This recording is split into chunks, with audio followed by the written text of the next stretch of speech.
বেশি প্রত্যাশা করতে যাবেন না, লোভী হবেন না। লোভ আপনার সুখ কেড়ে নিবে। লোভী কখনো সুখী হয় না। লোভীর পকেট কখনো ভরে না, যতদিন এটা ভরবে না। লোভী হব আমরা না, অতিরিক্ত প্রত্যাশা করব না, অল্প প্রত্যাশা করবো। I am not talking about the goal. Goal should be bigger and higher, but I am talking about expectation. বেশি এক্সপেক্ট করা ভালো না। খুব প্রত্যাশা নিয়ে রাখছেন, কিছু পান নাই, দেখবেন যে কষ্ট লাগবে, ঠিক কিনা? আর কোনো এক্সপেকটেশন নাই, এরপরে যেটা পাবেন ওইটাই লাভ। যেটা পাবেন ওইটাতেই ভাল লাগে, সুখ লাগে। এজন্য এক্সপেকটেশন যেন বড় না হয়, বেশি খাই যেন না করি। হ্যাঁ, কালকে কি খাবো, পরশু, আগামী সপ্তাহে আমার মেয়ের কি হবে, ছেলের কি হবে, ওদের ভবিষ্যৎ, গাড়ি বাড়ি নাই, এই যে অস্থির, এরকম আসলে নাই।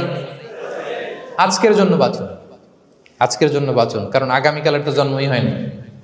আগামীকালের জন্ম হয়েছে, এটা কি আজকে না আগামীকাল? আজকে হ্যাপি হন, আজকের জন্য বাঁচেন, আজকের জন্য প্ল্যান করেন। আগামীকালের তো জন্মই হয় নাই। কালকে সকালে সানরাইজের পরেই না আগামী